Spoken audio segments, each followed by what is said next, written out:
are fooled, because it was Hamas. You know those Islamists. They're not just crazy; they're cowards. And so they were using the Palestinians as human shields. The Palestinian civilians, they were hiding behind them, said Israel. And if we killed civilians, it wasn't our fault, because Hamas was, in effect, wanting us to kill civilians so they could get a nice propaganda victory. So how many people here in the room are familiar with the allegation that Hamas used civilians as human shields? Raise your hand up high.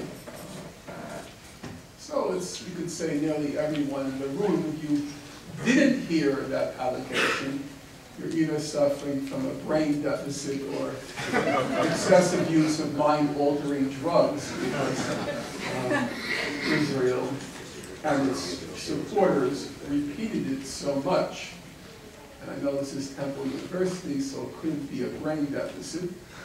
Excessive use of mind-altering drugs.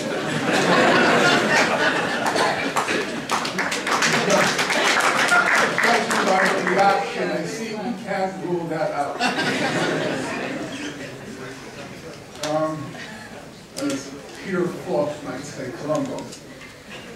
Well, all the human rights organizations, they have to investigate the charge.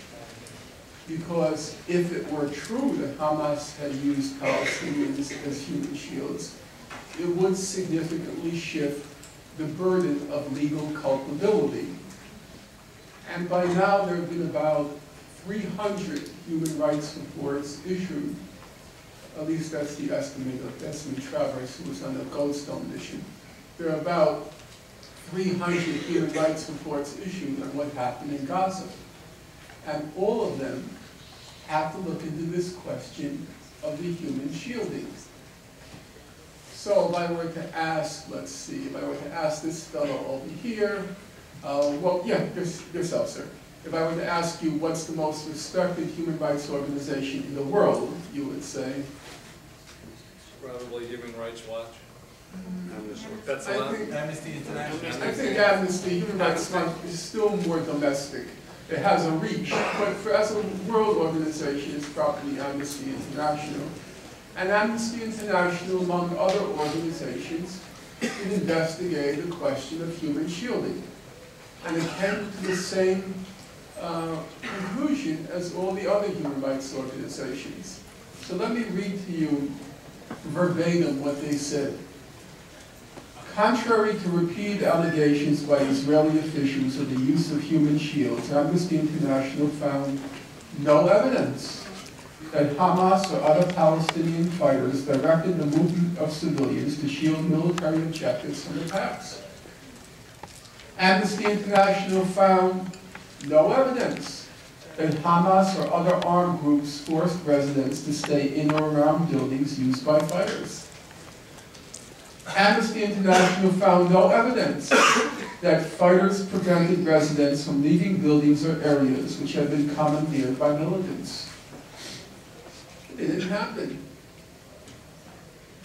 The Goldstone mission could find no evidence that Hamas had engaged in human shielding. Neither could Human Rights Watch, and so on down the line. Now here's the interesting question. Nearly everybody in the room knew the Israeli allegation that Hamas had engaged in human shielding. How many people in the room, speaking honestly and forthrightly, are aware that every human rights organization which investigated the charge found no evidence? Raise your hand. What was the question? I said, how many people are aware that every human rights organization that investigated the question found no evidence of human shielding? Well, it's more than most places. Now, I heard somebody say not true, and that's good. No, it is good. And I hope that person will be the first one to come up to the microphone during questions and answers. and we can have a discussion about it. I think I know the literature pretty well. So,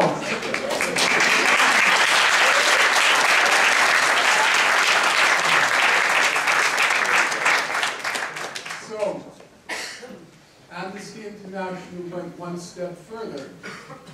Amnesty International said, even if it were true that Hamas had engaged in human shielding, even if it were true, they said, it still couldn't explain the overwhelming number of deaths in Gaza. Why? So let's see what Amnesty had to say. In the Israeli attacks that caused the greatest number of fatalities and injuries, the Palestinian victims were not caught in the crossfire of battles between Palestinian militants and Israeli forces.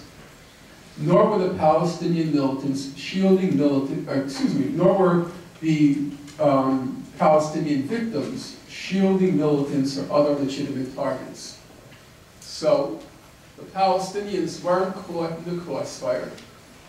They weren't being used as human shields. How did they die? And here's what Amnesty had to say. Many were killed when their homes were bombed while they slept. Others were going about their daily activities in their homes, sitting in their yard, hanging the laundry on the roof, when they were targeted in airstrikes or tank shellings. Children, how did the children die in Gaza? How did those 300, 350 children perish in Gaza? Amnesty says the children were studying or playing in their bedrooms or on their roof or outside their homes when they were struck by missiles or tank shells. Mr. Goldstone, in his murky op-ed in the Washington Post, he said, I have full confidence in the Israelis that they're going to investigate any wrongdoing in Gaza. I have confidence in them. And really, who would dare doubt the rectitude and the professionalism of the Israeli investigatory system? Who would dare doubt it? It's now 2 years and 3 months after the Israeli invasion of Gaza. 2 years and 3 months. 1,400 Palestinians were killed. Whole areas of Gaza were just laid waste. Entire areas which were under Israeli control. No fighting was going on, and they just went in methodically and leveled entire areas of Gaza. 2 years and 3 months have passed. Exactly one Israeli was convicted on a criminal charge and served